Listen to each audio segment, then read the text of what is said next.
There are great plans that God had for Peter. परमेश्वर के पास ऐसे महान योजनाएं थे पतरस के लिए, But they could be fulfilled only if he was radically corrected, otherwise he would destroy himself. पर वो पूरे तभी हो सकते थे जब वो बड़े उग्र तौर पर उसे सुधारा जाता और वो उसे मान लेता तो। God could fulfill those plans. और परमेश्वर उन योजनाओं को पूरा कर सका पतरस में। There were great plans that God had for Judas Iscariot. परमेश्वर की महान योजनाएं थी यहूदा इस्करियोती के लिए, And I think part of that plan was to write the epistles. और मुझे लगता है कि परमेश्वर की योजना का एक हिस्सा ये रहा होगा कि वो बाइबल को लिखे, पत्रियों को लिखे। But Judas Iscariot messed up that whole plan of God. पर यहूदा इस्करियोती ने परमेश्वर की जो उसके जीवन के लिए योजना थी उसे पूरी तरीके से बिगाड़ दिया, Because he could not receive correction. क्योंकि वो सुधार प्राप्त नहीं कर सका। And so God said, you missed it, Judas. और परमेश्वर ने कहा तुम इससे चूक गए हो यहूदा, I have to find somebody else to write the epistles. And he picked up Paul. मुझे किसी और को ढूंढना पड़ेगा चिट्ठियों को लिखने के लिए, और उसने पौलुस को खोजा। Paul got the privilege that Judas would have got. पौलुस को वो सौभाग्य मिला जो शायद यहूदा को मिलता था। Learn to receive correction with humility, सुधार को बड़े नम्रता से प्राप्त करना सीखे, with brokenness. टूटेपन से प्राप्त करना। Say to God, Lord, these are the words of eternal life. और परमेश्वर से कहिए कि प्रभु अनंत जीवन के शब्द यही है।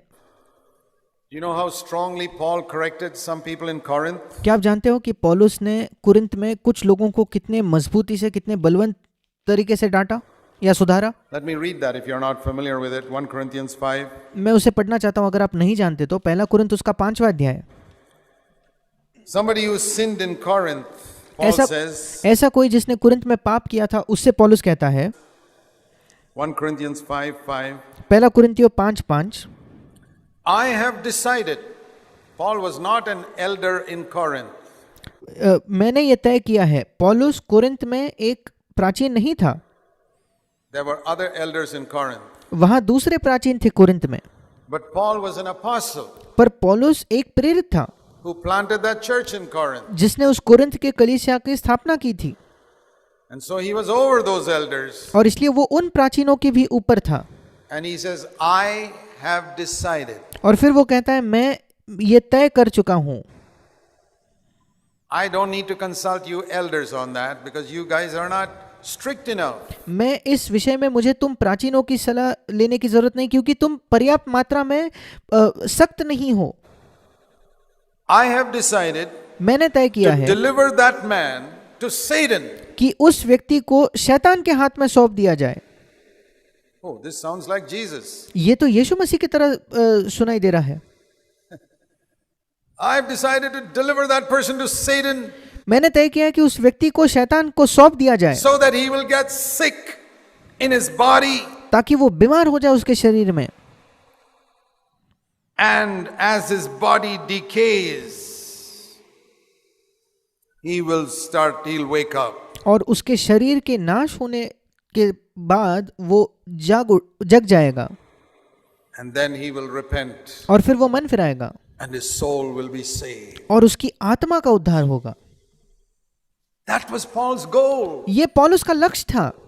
Why was he so strict in his correction? क्यों वो अपने सुधार में इतना सख्त था? So that in the final day he'll go to heaven. ताकि अंतिम दिन वो स्वर्ग जा सके। I don't want this fellow to go to hell. मैं नहीं चाहता ये व्यक्ति नरक में जाए। And the only way to save him is to get Satan to give him some sickness. और उसको बचाने का एक ही तरीका है कि शैतान किसी न किसी तरीके से उस व्यक्ति को एक बीमारी दे दे। You know, I've sometimes told parents who got rebellious children. कभी-कभी मैंने माता-पिताओं को कहा है जिनके बलवा करने वाले हठीले बच्चे हैं, I said, will you pray that God will break your children's legs in some car accident so that they wake up? Oh, Brother Zach, no, nothing's like that. और मैं कहता हूँ क्या आप कभी प्रार्थना करोगे कि परमेश्वर आपके बच्चों के टांगे तोड़ दे किसी कार के एक्सीडेंट में, कार दुर्घटना में, ताकि वे जग जाए? और वे कहते हैं नहीं भाई जाक, ऐसे बिल्कुल नहीं। Okay, you let them go to hell with 2 strong legs? और फिर मैं कहता हूँ 2 मजबूत पांव लेके क्या आप उन्हें नरक जाने दोगे? I said, I'll pray like that. मैं कहता हूँ मैं वैसे प्रार्थना करता।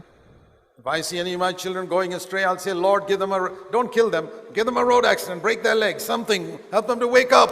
मैं अगर मेरे बच्चों को देखता कि वे भटक गए हैं, बिगड़ रहे हैं, कहीं ऐसे भटक रहे हैं, तो मैं प्रार्थना करता कि प्रभु उन्हें मार मत देना, पर उन्हें कोई सड़क की दुर्घटना होने दो, उनके पैर टूटने दो, ताकि वे कुछ ना कुछ करो ताकि वे जग जाए। That's what Paul was praying. यही पौलुस प्रार्थना कर रहा था।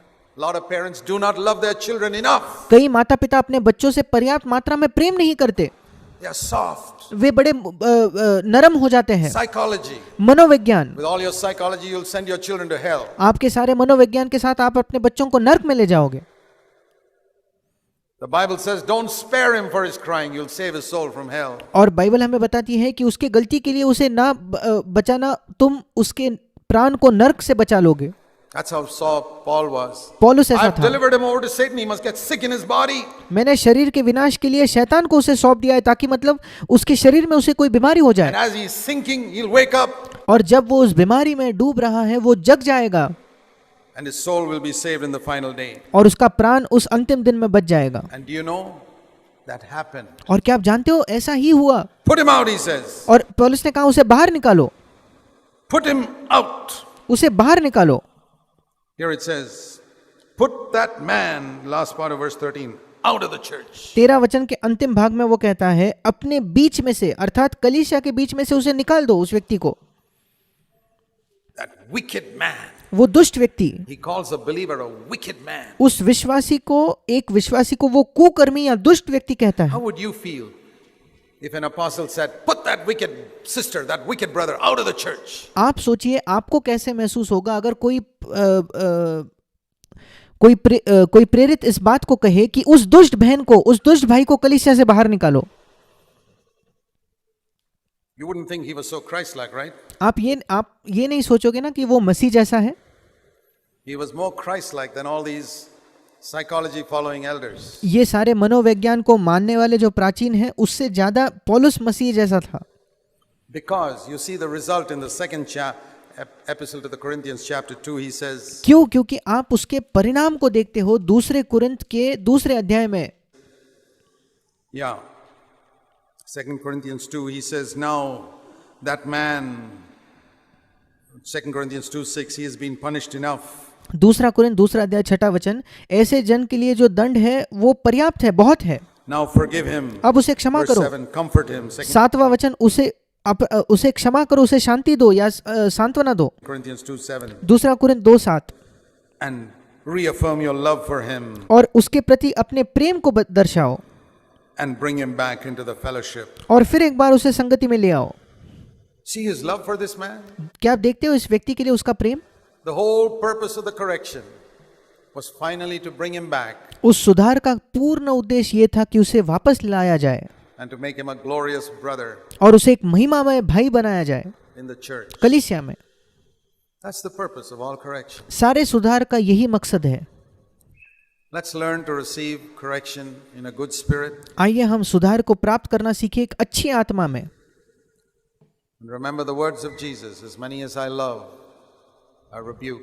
और यीशु मसीह के शब्दों को हम याद रखें कि मैं जितनों से प्रेम करता हूँ उन्हें सुधारता हूँ, उन्हें उलाहना देता हूँ I discipline. और उन्हें अनुशासित करता हूँ। Is it possible, dear brother, sister, that in past years there has been an imbalance in this area? क्या संभव है भाइयों और बहनों कि बीते वर्षों में इस क्षेत्र में हमारे जीवन में एक असंतुलन रहा है? We don't know how to receive correction properly. We received it, but not as the words of eternal life. जहां हम सुधार को सही तरीके से प्राप्त करना नहीं जानते। हमने सुधार को प्राप्त तो किया, पर अनंत जीवन के शब्दों की तरह उसे प्राप्त नहीं किया। Is it possible that some of you elders don't love your flock enough क्या यह संभव है कि आप में से कुछ प्राचीन पर्याप्त मात्रा में अपने भेड़ों से, अपने झुंड से प्रेम नहीं करते to correct them? उन्हें सुधारने के Don't लिए? correct people you're angry with. जिन लोगों से आप गुस्सा हो उन लोगों को सुधारे ना। Please, if you're angry, go and work out your own salvation. कृपया ऐसा ना करें। अगर आप गुस्सा हो तो जाकर अपने आप के उद्धार का काम पूरा करें। Never. I've always said, when you're angry, keep your mouth shut. कभी भी नहीं, मैंने हमेशा कहा है अगर आप गुस्सा हो तो अपने मुंह को बंद रखिए। Don't even speak in the meeting when you're angry. जब आप गुस्सा हो तो सभा में भी प्रचार न कीजिएगा। And if you're angry with a brother, you are not fit to correct him. और अगर आप किसी भाई से गुस्सा हो तो आप बिल्कुल भी योग्य नहीं हो उस भाई को सुधारने के लिए। If you're angry with a sister, you are not fit to correct her. अगर आप किसी बहन से गुस्सा हो तो आप योग्य नहीं हो उस बहन को सुधारने के लिए। You can only correct those you love. Jesus said, as many as I love, I discipline. आप केवल उन्हीं को सुधार सकते हो जिनसे आप प्रेम करते हो। यीशु ने कहा, मैं जिनसे प्रेम करता हूँ उन्हें उलाहना देता हूँ। Not as many as I'm angry with. ये नहीं कि जिनसे मैं गुस्सा हूँ उन्हें उलाहना देता हूँ। That's what happens to some elders. They are कई प्राचीनों के साथ यही होता है। angry with somebody, say, get out of the church. वे किसी से गुस्सा हो जाते हैं और कहते हैं कलीसिया से निकल जाओ। That's the devil. वो You're शैतान an है। accuser. वो शैतान है, दोष लगाने वाले हो आप। You're not following the spirit of Christ. आप मसीह की आत्मा का अनुसरण नहीं कर रहे। But if you have prayed for that person पर अगर उस भाई के लिए आपने, उस व्यक्ति के लिए आपने प्रार्थना की है and you've thought about it, और उसके विषय में विचार किया है, think about it, thought about it for weeks, उसके विषय में बार बार कई हफ्तों तक आपने विचार किया है, and then with prayer you correct that person, that could be in the spirit of Christ. फिर प्रार्थना के साथ अगर उस व्यक्ति के लिए आपने सुधारा है, उस व्यक्ति को आप सुधारते हो, फिर वो आत्मा, मसीह की आत्मा में आप उसे सुधार रहे हो And you can save many souls from eternal damnation. और अनंत विनाश से आप कई प्राणों को बचा सकते हो। If you love people enough to correct them, अगर आप लोगों से पर्याप्त प्रेम करते हो उन्हें सुधारने के लिए, and if you love people more than you love your own honor for being known as a gentle, nice brother, और अगर आप लोगों से अपने आप को एक बहुत ही अच्छा, मुलायम, कोमल सा, अच्छे से बात करने वाले भाई, इस आदर से भी ज्यादा लोगों से प्रेम करते हो तो who will never hurt anybody, एक ऐसा भाई जो कभी लोगों को चोट नहीं who पहुंचाएगा, will never say anything rude to anyone. जो कभी किसी से ऐसे कोई बात नहीं कहेगा, If you want to seek that, brother, be a politician. कोई रूढ़ बात नहीं कहेगा। अगर आप ये आदर खोजना चाहते हो मेरे भाई, तो जाकर एक राजनेता बन जाइए। Don't become an elder in a church. किसी कलीसिया में प्राचीन न बनिए। Don't defile the church of Jesus Christ. You have chosen the wrong profession. यीशु मसीह के कलीसिया को भ्रष्ट ना करें, आपने गलत पेशा चुना है। You should go to the political field, आपको राजनीति में जाना चाहिए, not the church of Jesus Christ. यीशु मसीह की कलीसिया में नहीं। In the church of Jesus Christ, there's no room for this type of flattery and, acting nice. If somebody needs correction, he needs correction. यीशु मसीह के कलीसिया में कोई जगह नहीं है ऐसे अच्छे से बात करके किसी की तारीफ करना। अगर किसी को सुधार की आवश्यकता है तो उसे सुधार की आवश्यकता है। Let's pray. आइए हम प्रार्थना करें। Let's bow our heads before God. हम अपने सरों को झुकाएंगे परमेश्वर के सामने। Say, Lord, कहेंगे, प्रभु help me in the area where I'm imbalanced. मेरी सहायता कर प्रभु, अगर मैं किसी क्षेत्र में असंतुलित हूं, Restore the balance. कि मैं उस संतुलन को वापस ले आऊं। Think of times in the past when you got offended अतीत में ऐसे समय के बारे में सोचिए जहां आप बुरा मान गए, with correction, जब आपको सुधारा गया and your face became long for the next few days or the next few months. और अगले कुछ दिनों के लिए या अगले कुछ महीनों के लिए आपके मुंह पर एक उदासी छा गई। You followed Judas Iscariot for months, कई महीनों तक आप यहूदा इस्करियोती का अनुसरण कर रहे थे, but you're still in the church. पर अब आप अभी भी कलीसिया में हो। God is giving you one more opportunity परमेश्वर आपको एक और मौका दे रहा है to turn, repent, मुड़ने के लिए, मन फिराने के लिए, and be thankful so that your soul can be saved in the final day. और धन्यवादी होने के लिए, ताकि आपका प्राण उस अंतिम दिन में बच जाए। Heavenly Father, help us all. स्वर्गीय पिता, हम सब की सहायता कर, We pray in Jesus' name. यीशु के नाम से मांगते हैं, Amen. आमीन।